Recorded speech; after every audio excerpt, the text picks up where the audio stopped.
Hello friends, welcome back to our new video. और आज के इस वीडियो में हम बात करने वाले हैं हमारे डीपीएसपी के बारे में, यानी कि directive principles of state policy. ठीक है, इस टॉपिक के बारे में हम बात करेंगे और इस टॉपिक में हम ये हर एक चीज़ के बारे में बात करेंगे। सबसे पहले हम आज के इस वीडियो में जो मेरा मेन टॉपिक रहेगा या मेन जो डिस्कशन रहेगा, जो आप लोगों से बातचीत रहेगी, वो रहेगी कि डीपीएसपी एक्चुअली में है क्या।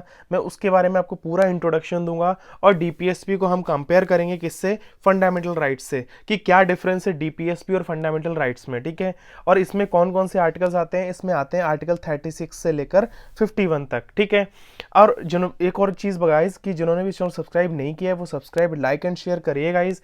ठीक है, अपने दोस्तों के साथ शेयर करिए। और जो भी IAS, PCS, NDA, CDS, CAPF या कोई भी यूपीएससी एग्जाम की तैयारी कर रहे हैं और उन्हें अपना अगर पॉलिटी कंटेंट बहुत अच्छा बनाना है तो गाइस ये चैनल पे आपको पॉलिटी का कंटेंट बहुत अच्छा मिलेगा और हिंदी में एक्सप्लेन किया हुआ है, आपको मजा आएगा पढ़ने में। आप डेफिनेटली प्लेलिस्ट चेकआउट करिएगा और अगर आपको प्रिपरेशन करनी है तो फर्स्ट वीडियो से स्टार्ट करिएगा। रैंडम वीडियो अगर आप देखते हो तो आपको समझ में नहीं आएगा। ठीक है गाइज, ये तो रहा हमारा इंट्रोडक्शन। अब मैं बात कर रहा हूँ कि गाइज मुझे आपसे कुछ बात करनी थी। वो बात ये है कि कई बार क्या होता है, जैसे मैं फेसबुक और इंस्टाग्राम पे जब एस्पिरेंट से बात करता हूँ तो बेसिकली कई ऐसे एस्पिरेंट्स होते हैं जो कि ये कहते हैं कि नोट्स मिल जाएंगे क्या। जैसे नोट्स की बात करते हैं कि नोट्स दे दो, आप मुझे अपने नोट्स दे दो। मतलब नोट्स वर्ड क्यों यूज़ करते हो? मतलब मैं यहाँ पर ये कहना चाह रहा हूँ कि जो एस्पिरेंट्स हैं, जो जेन्युइनली एक ऑफिसर बनने की प्रिपरेशन कर रहे हैं, एक आईएएस पीसीएस बनने की तैयारी कर रहे हैं, फिर वो लोग अपनी तैयारी क्या सिर्फ दूसरे के बनाए हुए नोट्स से करेंगे? नहीं गाइस, देखो मेरा यहाँ पर मानना ये है कि आप कहीं से भी पढ़ो। देखो अपना मेन पर्पस क्या होता है कि आप कहीं पर पढ़ो। ठीक है, आप कहीं से भी पढ़ो, कोई कोचिंग इंस्टीट्यूट पढ़ो, यूट्यूब से पढ़ो या कोई प्लेटफॉर्म से पढ़ो या आप सेल्फ स्टडी करो, कहीं से भी पढ़ो गाइज, लेकिन आप खुद से सेल्फ स्टडी करो। मतलब देखो सेल्फ स्टडी इसका तो कोई ब्रेक है ही नहीं, इसका कोई तोड़ नहीं है कि आप अगर ये नहीं करोगे ना फिर आप कहीं से भी पढ़ लो, आपका सिलेक्शन नहीं होगा। क्योंकि कहीं ना कहीं आपको सेल्फ स्टडी करनी ही पड़ेगी और ये सेल्फ स्टडी आपके सिलेक्शन में 80% और 90% रोल प्ले करती है। 10% हमारे उन टीचर्स का, उन गाइडेंस का, उन नोट्स का, उन इंपॉर्टेंट टॉपिक्स का जो कि हमें लोगों से मिलते हैं, जो हमारे टीचर हमें बताते हैं, जो हमारे शिक्षक हमें पढ़ाते हैं। टीचर बहुत इंपॉर्टेंट रोल प्ले करता है, गाइडेंस है वो हमारी, वो गाइड है, वो भगवान है हमारे। लेकिन सेल्फ स्टडी आपकी ताकत है आपके सिलेक्शन करवाने में। ठीक है, तो गाइज आप पढ़ाई करो, आप बुक्स पढ़ो। ठीक है, बुक्स मंगा लो, बुक्स नहीं हो तो आप किसी प्लेटफॉर्म से पढ़ लो, आप यूट्यूब से पढ़ लो, यूट्यूब पे आपको हर एक टॉपिक के बारे में मिलेगा।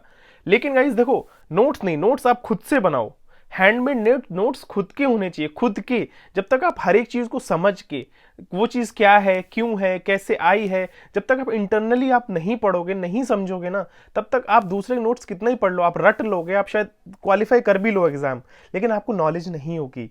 अगर आपको लिटरली नॉलेज चाहिए कॉन्स्टिट्यूशन की, हिस्ट्री की, जियोग्राफी की, आपको मैप्स के बारे में पता, अगर आपको नॉलेज है ना तो आप डेफिनेटली आप हर एक कंपटीशन एग्जाम क्रैक कर लोगे, हर एक इंटरव्यू, चाहे वो पर्सनालिटी टेस्ट हो, आप क्रैक कर लोगे। लेकिन आप नोट्स पढ़ के अगर आप सोच रहे हो कि आपका एग्जाम निकल जाए और एक ऑफिसर बन जाओ, आप आईएएस बन जाओ, पीसीएस बन जाओ या फिर एनडीए लेफ्टिनेंट बन जाओ, आप नहीं बन सकते हो। कहीं ना कहीं आप फेल हो जाओगे।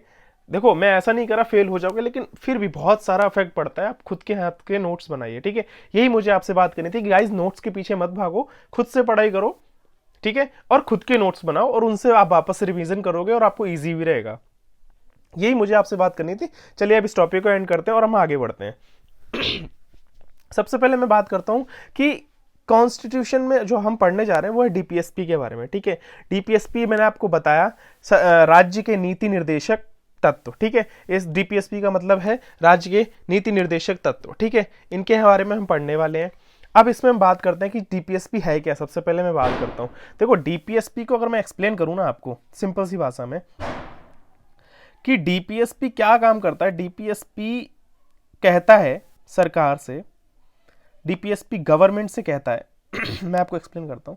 डीपीएसपी गवर्नमेंट से ये कहता है, सजेस्ट करता है, फोर्स नहीं करता। ध्यान रखना, एक एक वर्ड ध्यान देना कि डीपीएसपी जो है ना अपने कॉन्स्टिट्यूशन में डीपीएसपी है और ये डीपीएसपी गवर्नमेंट से ये कहता है कि अगर आप कोई ऐसा लॉ बना रहे हो, कोई भी लॉ, अगर आप कोई लॉ बना रहे हो तो आप डीपीएसपी को एक बार जरूर पढ़ ले।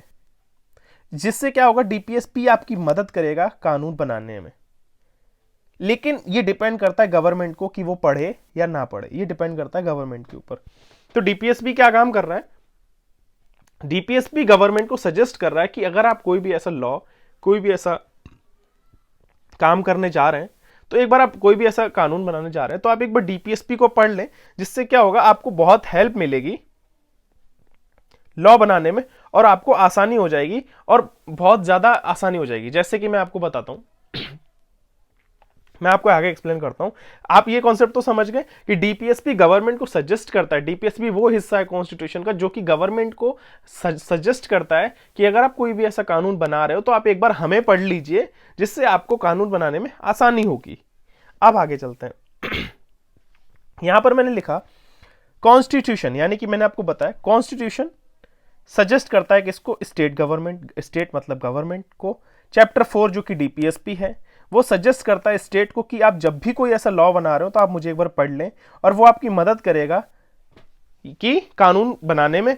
और ये लेकिन ये डिपेंड करता है कानून के ऊपर कि वो उसको पढ़ता है या नहीं पढ़ता। ठीक है, बी आर अम्बेडकर ने डीपीएसपी को नॉवल फीचर्स भी कहा है। ठीक है, नॉवल फीचर्स क्या है, एक तरह का निक नेम है डीपीएसपी का। और ये जो कॉन्सेप्ट है डीपीएसपी का हमने वो लिया है आयरलैंड, यानी कि स्पेन। स्पेन आप ध्यान मत रखना, अगर आपसे पूछा जाए, अगर कोई क्वेश्चन आता है तो हमने कहां से लिया है कॉन्सेप्ट, आयरलैंड से लिया है। ठीक है, अब आगे चलते हैं। यहाँ पे कुछ कंपैरिजन है, यहां पर भी लिखे हैं मैंने, आगे भी कुछ कंपैरिजन लिखे हैं, वो भी मैं आपको एक्सप्लेन करूंगा। फंडामेंटल राइट्स और डीपीएसपी में क्या कंपैरिजन है कि फंडामेंटल राइट्स आते हैं पार्ट 3 में और डीपीएसपी आता है पार्ट 4 में। इसमें आर्टिकल 12 to 35 की बात करेगी और डीपीएसपी में 36 to 51 आर्टिकल्स हैं। फंडामेंटल राइट जस्टिएबल इन नेचर है और डीपीएसपी नॉन जस्टिएबल इन नेचर है। अब ये जस्टिएबल और नॉन जस्टिएबल का क्या आंसर है, क्या एग्जाम्पल है, मैं आपको बताता हूं। देखो, जस्टिएबल इन नेचर का मतलब ये है कि एकदम न्याय करता है। ठीक है, जो फंडामेंटल राइट है, अगर उसके रिगार्डिंग कोई भी प्रॉब्लम आती है, कोई भी प्रॉब्लम, जैसे कि मैं आपको एक्सप्लेन करता हूं। अगर आपका फंडामेंटल राइट अनटचेबिलिटी है, अनटचेबिलिटी, ठीक है, या मैं बात करूं चाइल्ड लेबर की बात करता हूं। ठीक है, अगर आपके जो फंडामेंटल राइट अनटचेबिलिटी हो गया, चाइल्ड लेबर हो गया, इनके रिगार्डिंग अगर कोई भी प्रॉब्लम आती है, अगर आपके ये जो राइट्स हैं वो कोई भी छीनता है आपसे, ठीक है, चाहे वो स्टेट हो, स्टेट मतलब चाहे वो गवर्नमेंट हो, चाहे वो कोई इंडिविजुअल बॉडी हो, चाहे वो कोई प्राइवेट कंपनी हो, चाहे कोई सरकारी कंपनी हो, कोई भी हो, अगर आपके इन फंडामेंटल राइट्स पर अफेक्ट पड़ता है तो आप सुप्रीम कोर्ट जा सकते हो। ये फंडामेंटल राइट्स आपको राइट देते हैं बिल्कुल। लेकिन इसमें ये, अगर आप सुप्रीम कोर्ट जाओगे, अगर आपके साथ किसी ने डिस्क्रिमिनेशन किया, अनटचेबिलिटी यानी छुआछूत को लेकर, आप जाओगे कोर्ट, ठीक है, आप सरकार के पास जाओगे, आप कोर्ट जाओगे, तो सरकार क्या करेगी, उस आदमी को सजा देगी जिसने आपके साथ ये भेदभाव किया है।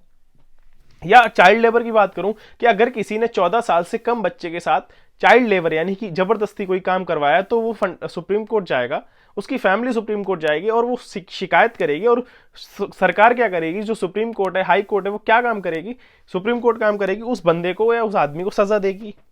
यानी कि सरकार ने न्याय किया। फंडामेंटल राइट्स उसके फंडामेंटल, उस बच्चे के या फिर आपके जिसके खिलाफ आपका डिस्क्रिमिनेशन हुआ, उसके खिलाफ अगर आपके साथ किसी ने गड़बड़ करी तो आपने शिकायत करी और सरकार ने और कोर्ट ने क्या किया, उस आदमी को सजा दी। अब इसमें देखा जाए तो उसने सजा दे दी सरकार ने और कोर्ट ने, लेकिन इसमें कहीं ना कहीं सरकार का कोई खर्चा तो नहीं हुआ ना, सरकार का कुछ इन्वेस्टमेंट तो नहीं हुआ, तो सरकार ये काम इजीली करेगी। मतलब यहां पर हो गया ना कि जस्टिएबल, मतलब उसने न्याय कर दिया और बहुत उसका कोई खर्चा भी नहीं हुआ, सरकार ने, भाई आपने शिकायत की, उन्होंने सजा दे दी और बात खत्म हो गई। तो यानी कि जस्टिएबल इन नेचर हो गया। अब अगर नॉन जस्टिएबल की बात करते हैं, नॉन जस्टिएबल में आप कोर्ट नहीं जा सकते हो। फंडामेंटल राइट्स में आप कोर्ट जा सकते हो, लेकिन डीपीएसपी ये जो नॉन जस्टिएबल है, इसमें आप कोर्ट नहीं जा सकते। एग्जाम्पल मैंने आपको बताया, अगर मैं आर्टिकल 38 की बात करता हूँ, या आर्टिकल्स मैं आपको बाद में पढ़ाऊंगा, लेकिन जस्ट यहाँ एग्जाम्पल दे रहा हूँ कि आर्टिकल 38 मैंने आपको बताया 36 से 51 है, तो इसी में मैंने एक आर्टिकल लिया 38 आर्टिकल में बात करेगी इनइक्वालिटी की। इनइक्वालिटी का मतलब ये है, इनइक्वालिटी का मतलब यहां पर ये बताया गया कि चाहे अंबानी जी हो, चाहे कोई गरीब आदमी हो, चाहे कोई ऊंची जात का हो, चाहे नीची जात का हो, चाहे कोई बहुत अमीर है, चाहे कोई गोरा है, चाहे कोई काला है, ठीक है, अगर फाइनेंशियली बात करते हैं, मतलब कोई भी अमीर है, कोई गरीब है, तो यहां पर ये नहीं है कि अगर मान लो इनइक्वालिटी, तो सरकार का यहां पर रोल प्ले ये हो रहा है कि वो इनइक्वालिटी खत्म कर देगी। इनइक्वालिटी सभी लोगों को बराबर लेकर आ जाएगी, गरीब अमीर कोई नहीं रह जाएगा। ठीक है, अगर मैं बात करता हूँ इनइक्वालिटी में, जैसे कि कई कंपनीज में आपने देखा होगा लड़के लड़कियों को जो है ना, वो सैलरी कहीं ना कहीं कम ज़्यादा मिलती है, इनइक्वालिटी है, लेकिन सरकार उन चीज़ों पे काम करती है और इक्वालिटी लाने की पूरी कोशिश करती है। लेकिन अगर इक्वालिटी नहीं भी ला पा रही है, ठीक है, अगर सरकार जो है इक्वालिटी नहीं भी ला पा रही है, तो ऐसा नहीं है कि अगर मान लो किसी कंपनी में लड़के लड़कियों को सैलरी सेम नहीं दी जा रही, पोस्ट सेम है लेकिन सैलरी सेम नहीं मिल रही है, तो ऐसा नहीं कि आप सीधा कोर्ट चले जाओगे, सुप्रीम कोर्ट, आपको नहीं परमिशन, डीपीएसपी में आप कोर्ट नहीं जा सकते हो, ठीक है। तो अगर वहां पर इनइक्वालिटी है, इक्वालिटी में देखो गवर्नमेंट अपना काम करेगी कि हर चीज इक्वल रहे, लेकिन अगर इन एनी केस अगर चीजें इक्वल नहीं है कहीं पर भी, तो आप ये नहीं सुप्रीम कोर्ट जा चले जाओ, नहीं। अगर अगर मान लो आप जैसे गर्ल्स एंड बॉयज हैं, अगर किसी कंपनी में जॉब कर रहे हैं, उनको सैलरी सेम सैलरी नहीं मिल रही, पोस्ट सेम है, और अगर वो दोनों जाते हैं सुप्रीम कोर्ट कि भाई हमारी इक्वालिटी, हमें इनइक्वालिटी किया जा रहा है, हमें इक्वल नहीं मिल रहा है, जबकि पोस्ट सेम है, सैलरी सेम नहीं मिल रही है, तो ऐसा तो नहीं सरकार भाई आएगी कि भाई हम कंपनी पैसा नहीं दे रही तो हम अपनी तरफ से पैसा देंगे, या फिर कोई अंबानी है अमीर है और कोई गरीब है, तो गरीब कहेगा कि देश में इनइक्वालिटी है तो आप हमें पैसा दो, तो सरकार सबको करोड़ों लाखों रुपए तो नहीं बांटेगी, या फिर उस लड़की को पैसे तो नहीं देगी, तो कहीं ना कहीं मेंटेन नहीं कर पा रही इक्वालिटी। लेकिन ऐसा नहीं कि अगर इक्वालिटी सरकार मेंटेन नहीं कर पा रही है तो आप चले जाओगे सुप्रीम कोर्ट, तो नहीं। यहां पर मैंने आपको बताया, एग्जाम्पल आपको समझ में आ गया होगा कि फंडामेंटल राइट्स में अगर आपके फंडामेंटल राइट्स छीने जाते हैं, अगर कुछ प्रॉब्लम आती है, तो आप सुप्रीम कोर्ट जा सकते हो, जैसे कि मैंने आपको बताया अनटचेबिलिटी, चाइल्ड लेबर से, ठीक है। और अगर मैं डीपीएसपी की बात करूं तो ये नॉन जस्टिएबल है, ये जस्टिएबल नहीं हो सकते हैं और इसमें आप कोर्ट नहीं जा सकते हो, जैसे कि मैंने आपको एग्जाम्पल दिया इनइक्वालिटी का। इनइक्वालिटी का आप एग्जाम्पल समझ गए होगे। अब मैं आगे चलता हूं। अब मैं एक एग्जाम्पल देता हूं। क्या जैसे अपना जो कॉन्स्टिट्यूशन है वो 1950 में आया, क्या उससे पहले डीपीएसपी जैसी कोई चीज थी? बिल्कुल थी गाइस, ठीक है। उसमें क्या आया था, जब ब्रिटिश का टाइम था, जब हमारे देश में ब्रिटिशर्स का राज था, उस टाइम एक एक्ट था, गवर्नमेंट ऑफ इंडिया एक्ट 1935, और इस एक्ट में एक चैप्टर था, उस चैप्टर का नाम था इंस्ट्रूमेंट ऑफ इंस्ट्रक्शंस, जो कि इक्वल था, सेम इक्वल था डीपीएसपी के बराबर, ठीक है, ड्यूरिंग ब्रिटिश टाइम। जो चीजें, जैसी चीजें डीपीएसपी में है, वो सारी चीजें इंस्ट्रूमेंट ऑफ इंस्ट्रक्शंस में थी। तो उस टाइम भी डीपीएसपी जैसी एक चीज थी जिसका नाम था इंस्ट्रूमेंट ऑफ इंस्ट्रक्शन, ये सोर्स था, ठीक है। अब आगे चलते हैं। अब मैं कुछ चीजें रिकॉल कर रहा हूं, याद रखना, जो कि मैंने आपको पहले पढ़ाई हुई हैं, और गाइस जिन्होंने नहीं पढ़ी हैं वो जाकर देखो स्टार्टिंग से, तभी आपको चीजें समझ में आएंगी। अगर आप रैंडम वीडियोस देख रहे हो या अगर आप ये वीडियो देख रहे हो, आपको चीजें समझ में नहीं आएंगी कहीं ना कहीं, ठीक है। तो आप जाके अगर आपको अपनी पॉलिटी स्ट्रॉन्ग करनी है, आप स्टार्टिंग से जाकर देखिए इंट्रोडक्शन ऑफ इंडियन कॉन्स्टिट्यूशन, आपको वीडियो मिलेगा प्लेलिस्ट में, एम लक्ष्मीकांत करके, आप चेकआउट करिएगा, ठीक है। मैं आपको कुछ चीजें रिकॉल कराता हूं। मैंने आपको बताया था कि कॉन्स्टिट्यूशन में 3 चीजें होती हैं, एग्जीक्यूटिव, लेजिस्लेटिव एंड जुडिशरी, ठीक है। अब एग्जीक्यूटिव क्या होता है? एग्जीक्यूटिव मतलब होता है प्रेसिडेंट, लेजिस्लेटिव मतलब होता है लोकसभा राज्यसभा, और जुडिशरी का मतलब होता है सुप्रीम कोर्ट और हाई कोर्ट, ठीक है। ये चीजें मैंने आपको बताई थी, ठीक है, याद रखना। अब एग्जीक्यूटिव का मतलब क्या हुआ? अब लेजिस्लेटिव का काम क्या होता है? लेजिस्लेटिव का काम होता है लॉ बनाना, लोकसभा राज्यसभा, कोई भी बिल आता है लोकसभा में जाता है, राज्यसभा पास करती है, तो ये लॉ जो बनाती है वो लोकसभा राज्यसभा बनाती है, ठीक है। प्रेसिडेंट क्या करता है? उस लॉ को एग्जीक्यूट करता है, और जुडिशरी का आपको रोल पता है, सुप्रीम कोर्ट और हाई कोर्ट, जो कि न्याय करती है। लेकिन हम जो डीपीएसपी है, इसमें हम सबके बारे में पढ़ेंगे, एग्जीक्यूटिव के बारे में भी पढ़ेंगे, लेजिस्लेटिव के बारे में भी पढ़ेंगे, लेकिन हमारा जुडिशरी का रोल इसमें आपको देखने को नहीं मिलेगा। ये हम आगे पढ़ेंगे वीडियोस में, लेकिन इस डीपीएसपी में आपको कहीं भी जुडिशरी के बारे में नहीं मिलेगा, क्योंकि स्टेट का मतलब मैंने आपको बताया था, स्टेट में कोई भी हो सकता है, चाहे म्यूनिसिपैलिटी हो सकता है, पंचायत हो सकता है, central government, state government, governor, ठीक है, कोई भी हो सकता है एक्सेप्ट जुडिशरी,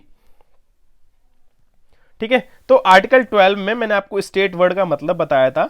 स्टेट वर्ड का मतलब आर्टिकल 12 में अगर आपने नहीं पढ़ा तो आप प्लीज वीडियो देखिएगा जाके, ठीक है। उसमें मैंने बताया था कि हर कोई स्टेट में आएगा, चाहे वो स्टेट गवर्नमेंट हो, चाहे सेंट्रल गवर्नमेंट हो, चाहे पंचायत हो, चाहे म्यूनिसिपैलिटी हो, कोई भी हो, एक्सेप्ट जुडिशरी।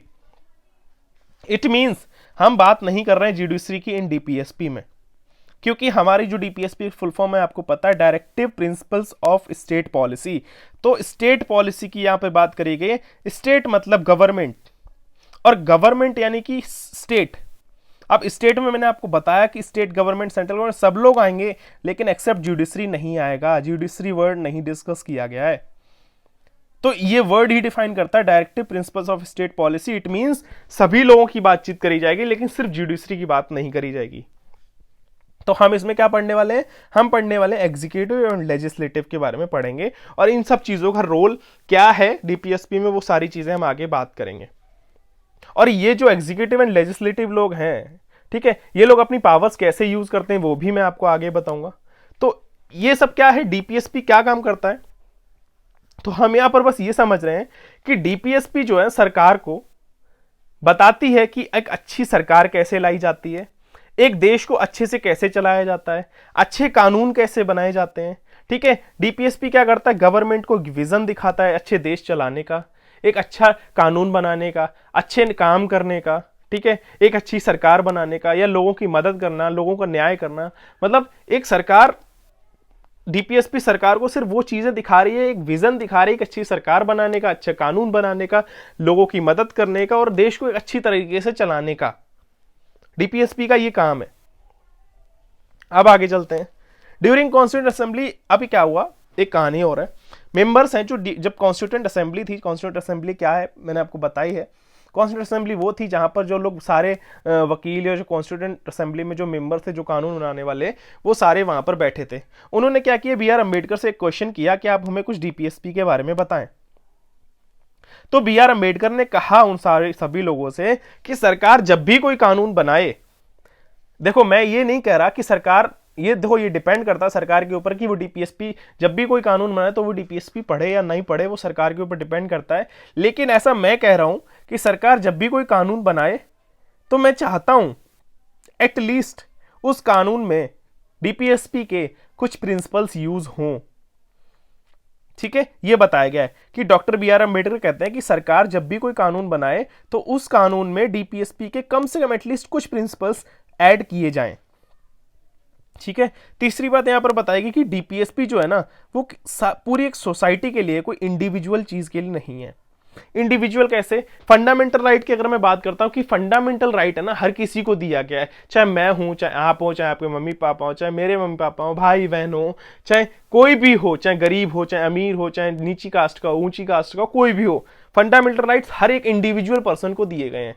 लेकिन डीपीएसपी एक सोसाइटी को दी गई है। सोसाइटी को कैसे, सरकार चाहेगी कि हर एक गांव में एक पंचायत हो, ठीक है, सरकार चाहेगी कि हर एक गांव में हॉस्पिटल हो, एक कम्युनिटी हो, एक सोसाइटी हो। तो जो डीपीएसपी काम करता है वो एक सोसाइटी के अकॉर्डिंग करता है, ना कि ऐसे इंडिविजुअल के लिए।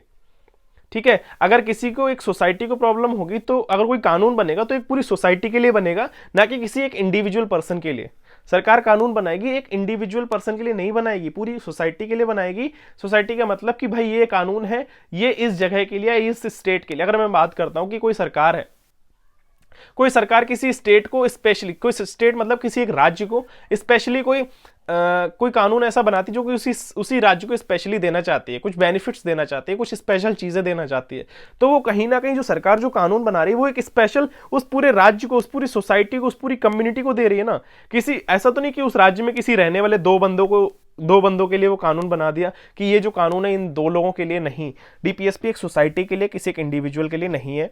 और डीपीएसपी जो है ना, इसको कहा जाता है कलेक्टिव और सोशल प्रिंसिपल। ठीक है, अब आगे चलते हैं।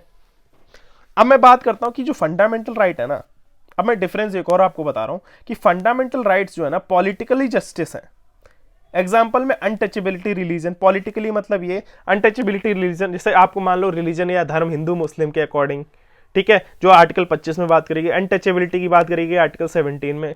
अगर इनके रिगार्डिंग कोई भी आपको प्रॉब्लम होती है, कोई आपके साथ डिस्क्रिमिनेशन करता है, स्टेट करते हैं, इंडिविजुअल करता है, तो आप सुप्रीम कोर्ट जाते हो, वहां पर सरकार आपको न्याय देती है, तो वहां पर पॉलिटिकली न्याय हुआ, आपका पॉलिटिकली जस्टिस हुआ। ठीक है, लेकिन अगर मैं डीपीएसपी की बात करूं तो सोशल एंड इकोनॉमिकल जस्टिस की बात करी गई है। इसमें बताया गया, एग्जांपल अगर मैं आपको दूं, equal pay for equal work for both man and women. यहां पर अगर इक्वल पे, सबसे पहले यहां पर इक्वल अमाउंट, यानी इकोनॉमिकली अगर मैं बात करूं कि हर कंपनी में ना इक्वल पे नहीं दिया जाता है, तो डीपीएसपी यहां पर काम क्या करती है, इक्वल पे नहीं किया जाता है। ठीक है, अब इक्वल पे नहीं किया जाता, देखो हर लड़का लड़की ये चाहेगा अगर सेम पोस्ट है, ठीक है, तो डीपीएसपी आपको न्याय दिलाती है कि आपको सेम अमाउंट का पेमेंट मिले और लड़का लड़की दोनों को बराबर इक्वली ट्रीट किया जाए। डीपीएसपी का काम यहाँ पर ये है कि डीपीएसपी चाहती है इनइक्वालिटी खत्म करना।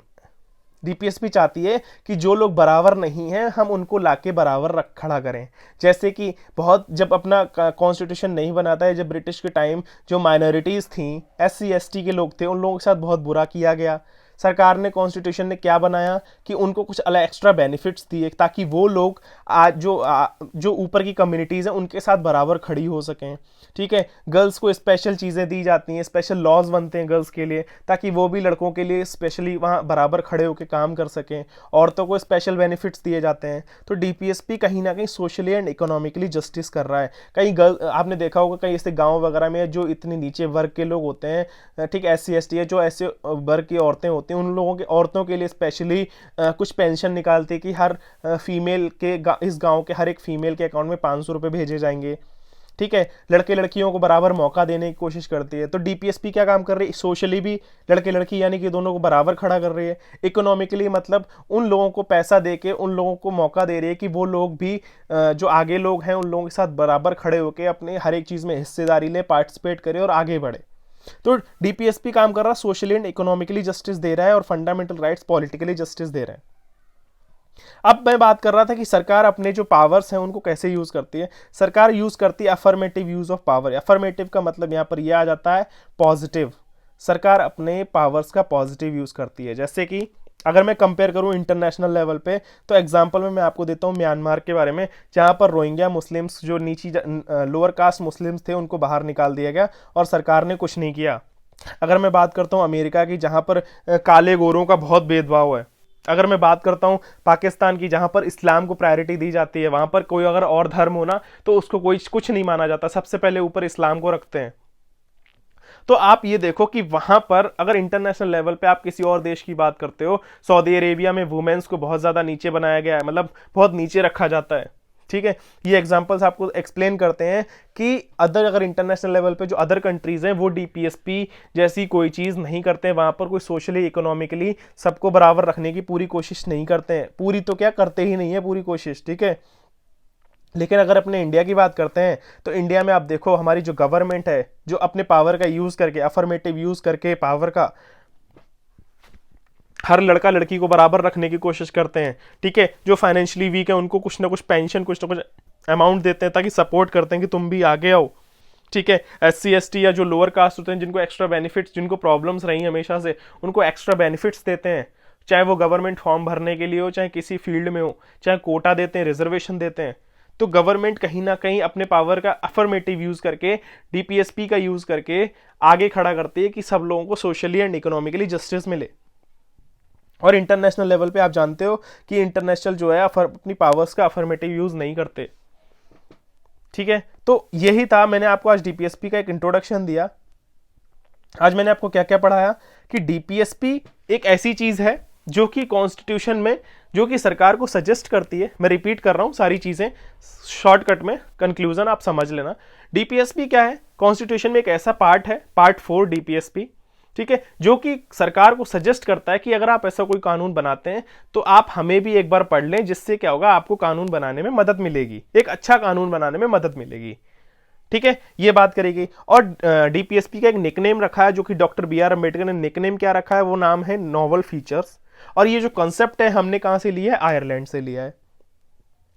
नेक्स्ट डिफरेंस मैंने आपको बताया फंडामेंटल राइट्स वर्सेस डीपीएसपी में, कि फंडामेंटल राइट्स में आते हैं पार्ट 3 और आर्टिकल 12 to 35, और fundamental right justiciable in nature है, और जिसमें हम अगर कोई भी प्रॉब्लम होती है हमारे फंडामेंटल राइट्स को लेके तो हम सुप्रीम कोर्ट जा सकते हैं, जिसमें मैंने एग्जांपल दिया चाइल्ड लेबर। ठीक है, और डीपीएसपी की अगर मैं बात करता हूं पार्ट 4 में आता है आर्टिकल 36 to 51 हम पढ़ेंगे। और DPSP non justiciable in nature है, जिसमें हम कोर्ट नहीं जा सकते हैं, जैसे कि एग्जांपल में मैंने दिया आपको आर्टिकल 38 इनइक्वालिटी।